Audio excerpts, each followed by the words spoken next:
Okay, I'm out of the Judiciary Committee meeting finally.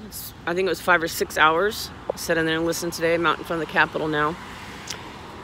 And just, want to go through a few things. It was much like yesterday at the Senate, which I expected.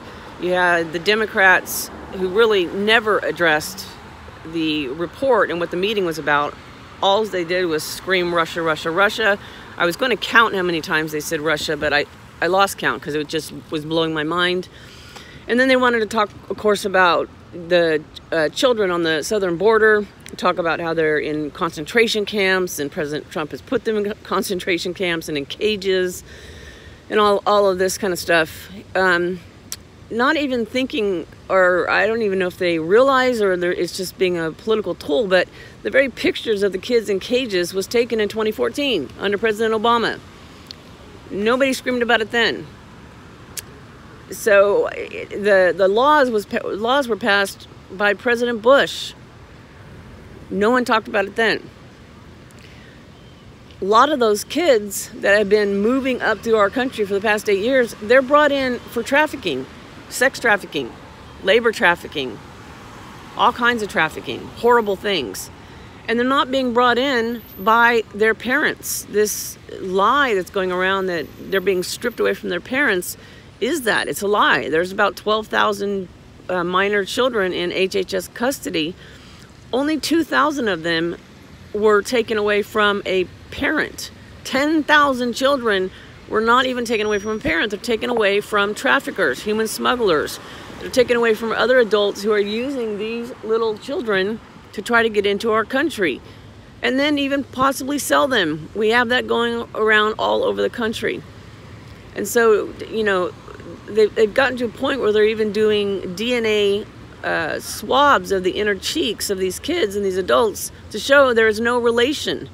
They're taking these little children and trying to get into the country with them, and then, tossing them by the wayside, or possibly selling them, all kinds of really horrible things. And this is what the Democrats are fighting for.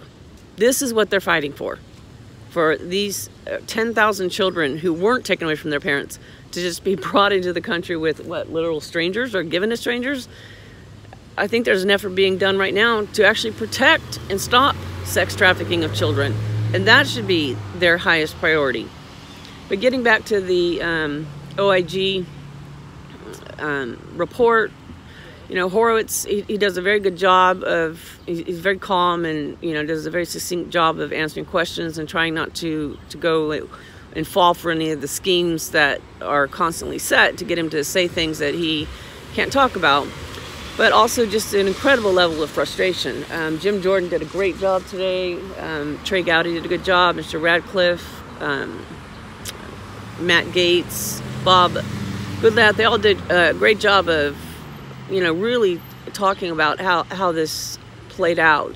And when you realize that all the investigators that were involved, or most of the investigators, the top investigators that were involved in the Hillary Clinton email investigation, then went directly to the Trump-Russia investigation within a month. So July 5th, Comey has his little talk about the Hillary Clinton email investigation, and then within weeks, Peter Strzokes is sent to London to start the Russia investigation.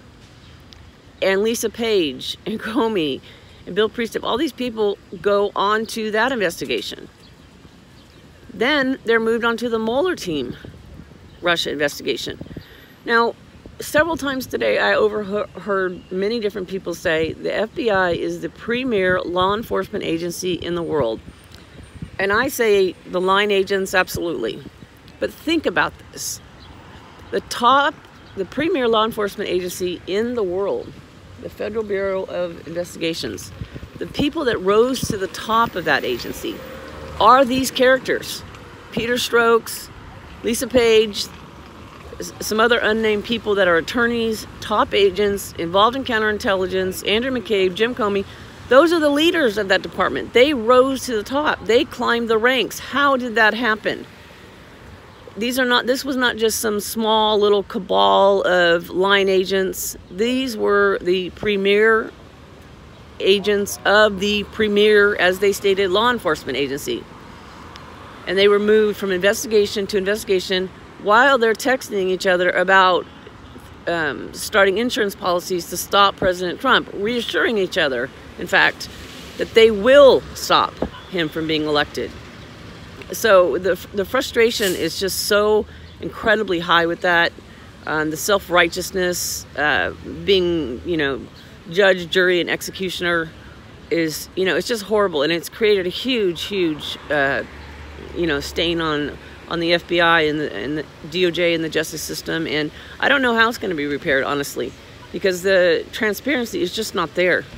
And I know they're trying to get more reports. I know Devin Nunes is trying to get the unredacted versions of the OIG, and I hope to God they get those, because something else has to be done. This is, it just looks, it's so damaging and so corrosive. And, coming from someone who worked in law enforcement and upheld the Constitution and my oath, and working with so many whistleblowers who stood up to this system and were attacked, with no mercy, lost their jobs, their homes, their families, their careers, their identities, were targeted, still are being targeted, retaliated against, threatened, even threatened with death, assaulted, beaten for speaking out, hit jobs. All those things occur to law enforcement officers who stood up to these very kind of people within various agencies, not just the FBI, but even state and local and other federal agencies. That is the saddest part of all of this. And we're here fighting the fight, trying to get the word to these congressmen, and we can't even get access to them. Even calling to ask for help when you're being targeted, we get no response. And so I'm going to continue doing what I'm doing, but it's just very frustrating, and I hope the American people call your representative, demand the unredacted version of the OIG report, demand all documents be released. The American people deserve to see it. They deserve to see who was in charge. They deserve to see all the agents involved. They deserve to know the names.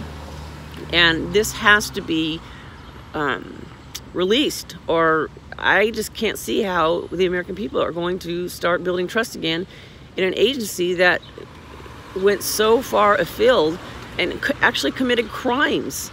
They committed crimes, and they're raiding the homes of other people now with the Mueller investigation, when they literally allowed Hillary Clinton and all of her buddies to destroy evidence and charged with no crimes. It's just such a miscarriage. And I would encourage all of you guys to call your representative and your senators and demand for the American people the unredacted OIG report, and that all documents are released to the committees that are requesting them, to Devin Nunes and the committees that are requesting them, so that we, the American people, can know the truth. And especially, I just hope and pray that all the targeted whistleblowers out there, those of us that did abide by our oath and our badge with integrity, that came against the system while we were in the system and were forced out and still are being targeted, that somehow there is hope for us, that we get a chance to talk to Congress, that we get a chance to tell our stories. Because when the American people hear our stories and stories of some of these victims, their minds will be blown, needless to say. And so I hope that all gets to come out. So call your congressman.